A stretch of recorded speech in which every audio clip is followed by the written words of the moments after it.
Salam alaikum. Aujourd'hui, nous allons plonger donc dans une discussion profonde sur l'importance des hadiths dans la vie d'un musulman. Comme vous le savez, il y a des milliers de hadiths. Beaucoup de musulmans, et surtout les jeunes, n'ont pas le temps ou la volonté pour tous les lire et de les intégrer. Sur base de conseils de certains savants, je vous mets ici 5 hadiths qui peuvent presque nous suffire à garder un bon cheminement dans la vie d'ici-bas et aussi pour l'au-delà. Cela montre également que chaque parole du messager d'Allah, paix et bénédiction sur lui, avait un poids et une direction, capable de guider notre conduite quotidienne, de notre respect envers le Créateur à la façon aussi dont nous interagissons avec les autres. Alors le premier hadith du prophète sallallahu alayhi wa sallam est celui-ci. Craignez Allah où que vous soyez, suivez une mauvaise action, d'une bonne, elle l'effacera, et comportez-vous envers les gens avec un bon caractère. Ce précieux conseil englobe l'essence de la vie spirituelle. 1. La conscience de Dieu en toutes circonstances. 2. La rédemption à travers les bonnes actions. On cherche à effacer la mauvaise par une bonne. Et aussi l'importance d'un comportement noble. Chaque aspect est un guide pour maintenir l'équilibre et la pureté de l'âme. Elle nous encourage à nous améliorer continuellement et à aussi propager la positivité, la motivation. Deuxième hadith, très connu, les actes ne valent que par les intentions et à chacun selon son intention. Ce hadith met en lumière le moteur de toutes nos actions, l'intention, an-niyya.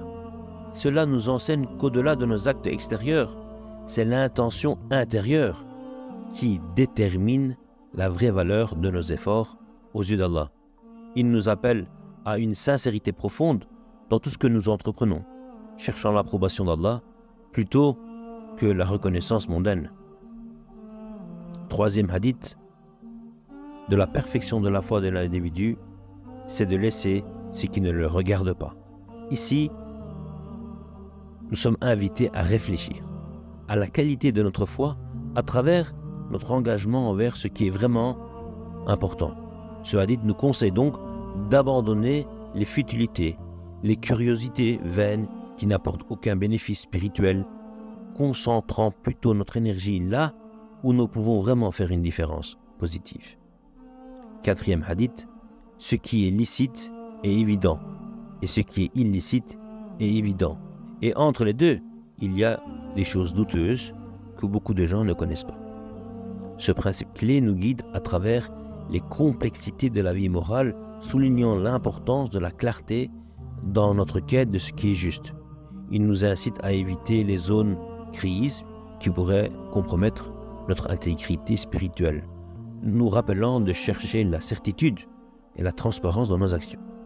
Le dernier hadith, nul d'entre vous n'est véritablement croyant tant qu'il n'aime pas pour son frère ce qu'il aime pour lui-même.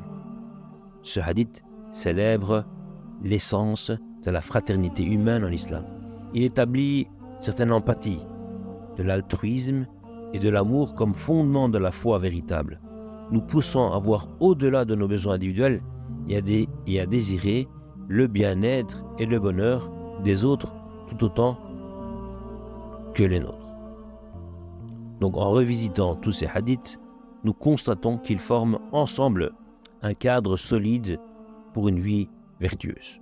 Ils nous guident à travers les différentes couches de notre existence, des intentions intérieures à l'éthique sociale, formant un chemin clair vers une foi sincère et une communauté harmonieuse. Alors merci de m'avoir écouté. N'oubliez pas de vous abonner pour avoir plus de contenu comme celui-ci. Et jusqu'à la prochaine fois, je vous souhaite paix et guidance sur votre chemin spirituel.